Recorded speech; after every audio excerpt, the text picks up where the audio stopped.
Good morning, everyone. This is New Year's Eve. I'm Anne-Marie Green. And I'm Meg Oliver. Tonight, Americans will ring in the new year, but people in Sydney, Australia are doing it already. The clock strikes midnight there in a matter of moments. This year's theme is City of Color, and Sydney is honoring the Aboriginal people by displaying the Aboriginal flag at its iconic Sydney Harbour Bridge. Let's listen in.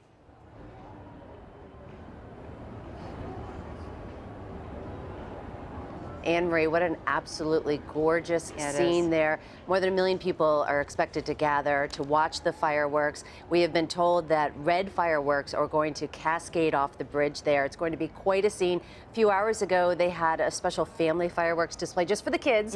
They ushered them off to bed, and now everybody is waiting there as the countdown begins. Yeah, and I think the adult version is going to last about 12 minutes long. No doubt there will be music, and I mean, they never really disappoint, and this is usually the first one that everyone's watching around the world, and it costs a pretty penny. It does. Right? We're talking about $900,000, I think, $45,000 per minute for this performance. You can see everybody in the harbor there. You can almost hear the crowds from this distance, can't you? You really can. And I mean, picture perfect weather there for them.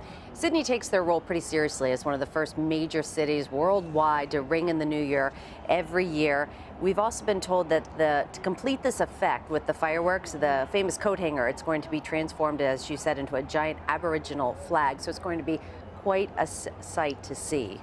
Yeah, and you know, of course, we can expect stepped up security here.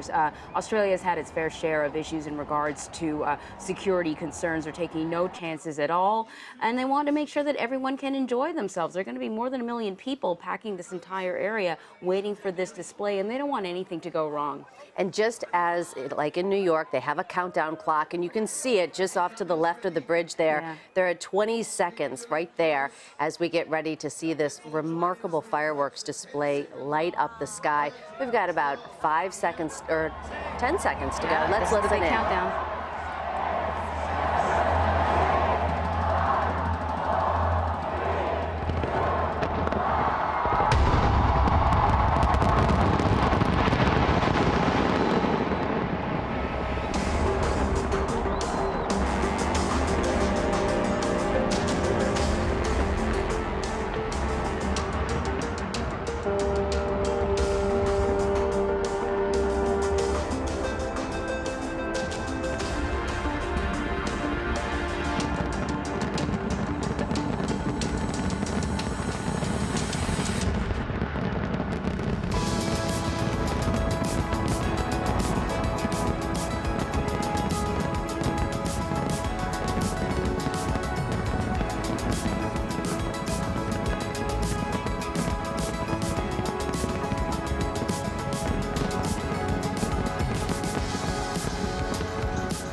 listen to that crowd. Sydney, Australia, kicking off a global celebration, the first of many, many New Year's Eve celebrations. We're looking at Sydney Harbor, and this is actually their largest fireworks display ever. They really went all out, and you know, Australia has definitely been dealing with its own security issues. Absolutely. There have been issues with homegrown terrorism, but authorities encourage people to come out and enjoy. Don't change a thing about what your plans were going to be, and looks like more than 1 million people did. Absolutely, and as you could hear the roar of the crowd, they're very pleased with 12 minutes of beautifully orchestrated fireworks. And as you mentioned, this was a bigger display this year. This year, they featured 2,400 extra fireworks compared to last year, so they really went all out, and they really did themselves a gorgeous show there. Now everyone else has to follow up with something just as good. We're going to have all those shows all throughout the day, so you can rate them there. You can tweet us and tell us about it. Well, as we mentioned, security is high in Sydney, but the same holds true really for cities across the world this New Year's Eve. We will tell you what's being done to keep everyone safe. We'll also head to the Midwest, where raging floodwaters are washing away homes, and it's about to get worse. And we'll hear from Bill Cosby's attorney. She thinks her client will be cleared of all charges. Anne-Marie and I will see you again at the top of the hour, but first, let's send it over to Jeff, Christine, and the CBS This Morning team.